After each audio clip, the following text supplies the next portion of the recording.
do we test a bunch of changes at once? Oh, yeah. Or, this is another one that we talk God. about a lot. Yeah. Let's say we want to, change the color of this button. Like, we're going to do a full pass on onboarding. We're going to change the color of this button. We're going to merge these steps. We're going to move, this option here. We're going to change the way the fields look.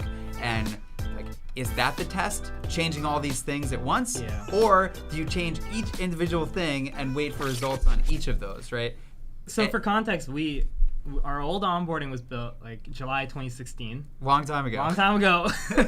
No one was working on the onboarding for a while. And then we were like, wow, we should really make this thing like, we should just redo it, honestly. There's no way like it made sense to like copy and paste it and like A/B test each part out. It would have taken us 2 years. Mm-hmm. And then we would have been fired and then we wouldn't have jobs and we wouldn't be talking about this here. Nope. So I think that's like the first step is like, if you A/B test this, will you get fired? Maybe that could be like the first thing you think about.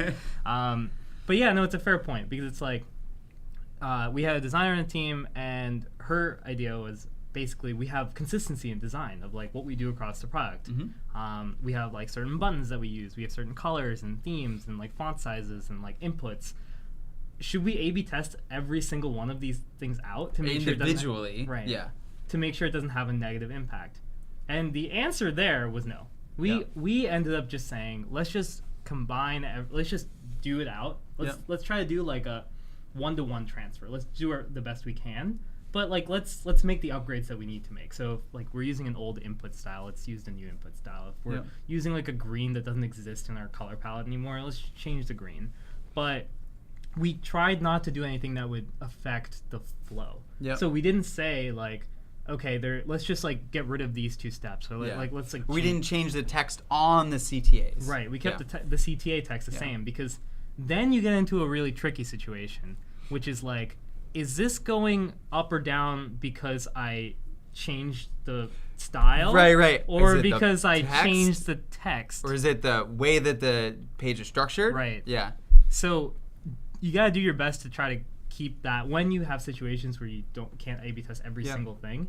Do your best to like do everything as a one-to-one and A/B test the whole thing just to make sure nothing's gotten like worse.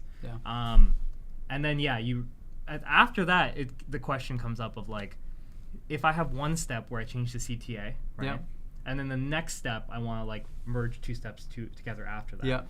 Does me changing the CTA have an impact on what they do after that? Becomes a problem. We at Drift have kind of we've tried to avoid this basically. We have like parts of the funnel of saying like, okay, people sign up. So all the website experience is like, we would like isolate that, I would say. Anything that happens on the website, isolated. Then they come to the onboarding, anything from onboarding to like finishing it, I would say. Like installing and then getting to the dashboard is like a second layer. We try not to do 2 tests there at once. And then like once they get into the dashboard, like the dashboard experience would be like a 3rd layer.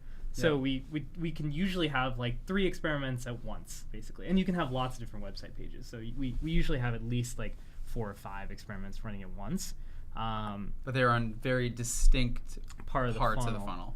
Yeah, but once you get like much more scale, you can randomize it. And then you can like a Facebook can do or a Pinterest. And then they have, you can kind of like, it's called like normalizing it. So you would just try to understand like what impact does this improvement have on affecting like other A/B tests that we're running. Gets a little complicated, so we're just trying to avoid it because we're not at the stage where we're changing like this copy and this copy. Like we're trying to do like big bets anyways usually, so it hasn't really been a problem for us at least.